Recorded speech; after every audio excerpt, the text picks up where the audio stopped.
One of the absolute most common questions that I get from first-time homebuyers in Ottawa is whether or not I should buy a condo or whether or not I should buy a townhouse as my first property. Now, I definitely have my own personal feelings as to which one of these is better from an investment perspective, but really it depends on your individual lifestyle. Today, I'm going to go through the main pros and cons of buying a condo versus a townhouse. If you find anything of value in here, please consider liking and subscribing so the video finds its way to more people just like yourself. And if you have any questions at all about anything that's in here, please don't hesitate to reach out. I would be happy to answer them.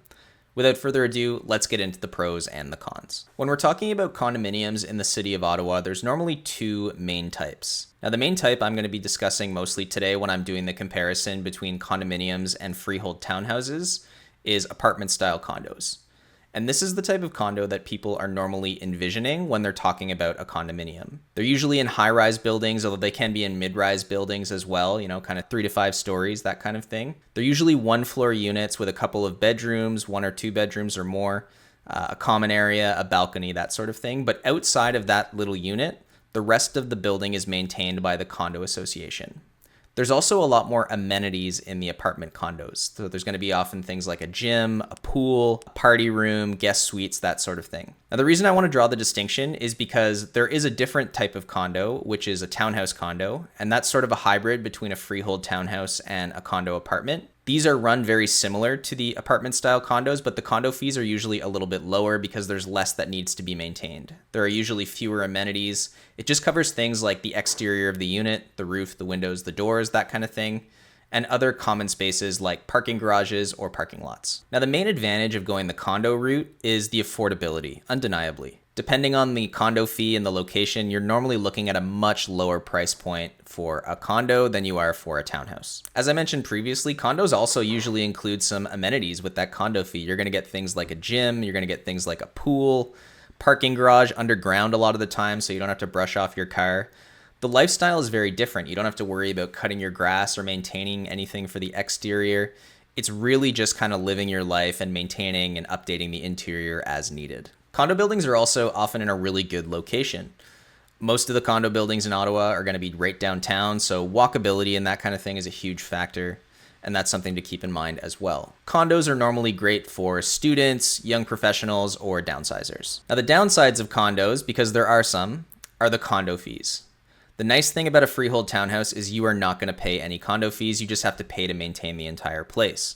But the condo fees that you pay for a condominium can range anywhere from $400 or so all the way up to, I've seen over $1,000 in Ottawa for older buildings with lots of amenities. And the most frustrating thing about condo fees is you don't really have control a lot of the time over if those condo fees are going to go up and exactly what they're paying for. The condo fees that you pay go into a reserve fund, which is managed by the condo corporation, which spends it as they see fit. Now, there's a lot of rules around how they can spend that money and what they have to spend money on.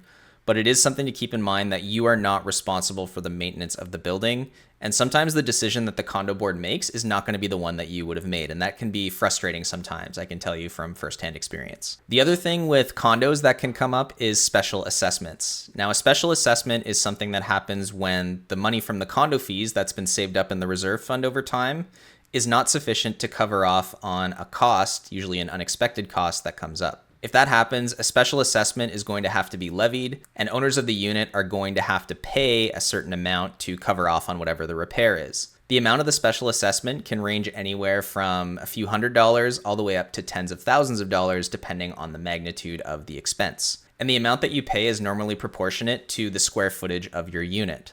So if you have a smaller unit, the special assessment will normally hit you a little bit less than if it's a larger unit. The other thing about condos that can be a real bummer are the rules. This is something you want to make sure you look at well in advance of purchasing the property. Things like pet restrictions and that sort of thing, visitor requirements, registration requirements for parking, all of these can be a little bit onerous, and condos are a little bit inconsistent over how much they enforce them, but that uncertainty can be a real issue, and it's something that makes a lot of people choose to go the freehold townhouse route over the condo route. And it's something that often makes people choose the freehold townhouse route over the condo route. The other big downside for condos compared to townhouses is space, both interior and exterior. Obviously, the average condo apartment floor plan is going to be smaller than the average townhouse floor plan, so that's something that you probably know going in, but is justified a little bit by the lower price point. The lack of outdoor space can be a real issue too. Many condos, not all of them, but most, do have a balcony that you can walk out onto at least. But not having easy access to the backyard can be a real issue, especially if you're someone that has a pet that needs to go out every so often. Moving on to townhouses, the main pro here is having space. The average townhouse is much larger than the average apartment in Ottawa. You usually get a second floor for the bedrooms and that sort of thing, and you often have a basement that is either finished and provides more living space, or is unfinished and provides a lot of storage space that you wouldn't get at an apartment condo. Freehold townhouses are also what's called fee simple ownership, which basically means the house is yours. There's no condo fee. You are responsible for all of the maintenance. And with a few exceptions, you have total control over what you do with the property. The main benefit of freehold townhomes, and the reason most people buy them before they move on to a bigger sort of property, is that they're still pretty accessible. They're not as cheap as a condominium is, but you have a lot more control, and it's a good stepping stone into getting a detached home eventually, which I find is the goal for a lot of people. And while this is not always the case across all markets, in Ottawa, freehold townhouses have performed much better from an investment perspective over the long term than condos. So that's something to keep in mind as well if you're interested in it holding its value as much as possible and as high a resale price as possible. Generally speaking, there's more demand for something like a 3-bedroom townhouse than for a 2-bedroom condominium. It suits more lifestyles and generally more people are looking for it. Now, one of the biggest cons of owning a freehold property is that you are responsible for the maintenance. So yes, you get the control over what you do with the property, but if something breaks, something fails, or something needs to be repaired or maintained, it is your job to pay for or fix that thing. In an apartment condo, you would just call the condo association or superintendent and somebody would come and take care of it for you. But when it's your fee simple freehold house, it is your problem to deal with. Another issue with townhouses, while you're not surrounded by units like you are in an apartment condo, you do still share walls with some of your neighbors. It's probably going to be 2 or 1 of your neighbors if you're on an N-unit townhouse.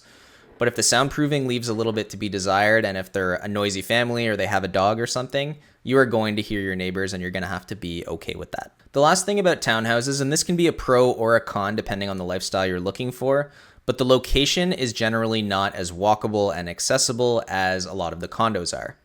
Condo buildings are often downtown, and they usually keep in mind that people who live in condos often don't have a car. So there's amenities close by. You can usually walk to the grocery store or any of the main places you would need to go on a day-to-day basis. Most of the townhouses in the city, with some exceptions, are located in more suburban neighborhoods. You're going to require a car to get to most places, and you're basically going to need one to function. And this is something that can be a downside for a lot of people. So the bottom line is either property type can work for you. It really depends on what you prioritize.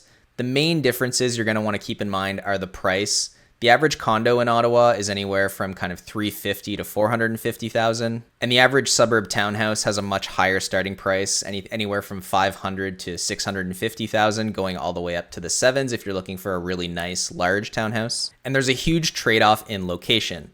Most of the townhouses are going to be located in more outlying areas, and a lot of the condos are going to be in more densely populated areas that are more walkable. So if that's something that's a priority for you, and you don't like having to do all the maintenance, a condo may be something that makes more sense. If you can deal with not having as much control over the environment outside of your immediate living space, and you don't mind not having the outdoor space, then a condo may be something that is the right choice. Townhouses are great because they give you a little more control over your environment, a little more space, but it is a little more trouble to maintain, and you're going to have to set more money aside to take care of things as they come up, which can happen unexpectedly. So in conclusion, there's really no better option. I'm a fan of townhouses from an investment perspective, but it really depends on the type of lifestyle that you're looking for. The most important thing is to know your priorities going into the process so you know which of these 2 property types are going to make more sense for you. I hope this is something that has been helpful for you. If you have any questions, please don't hesitate to reach out. And please consider liking and subscribing if you did find anything of value here, so the video finds its way to more people just like yourself. Thanks so much for taking the time, and have a fantastic day.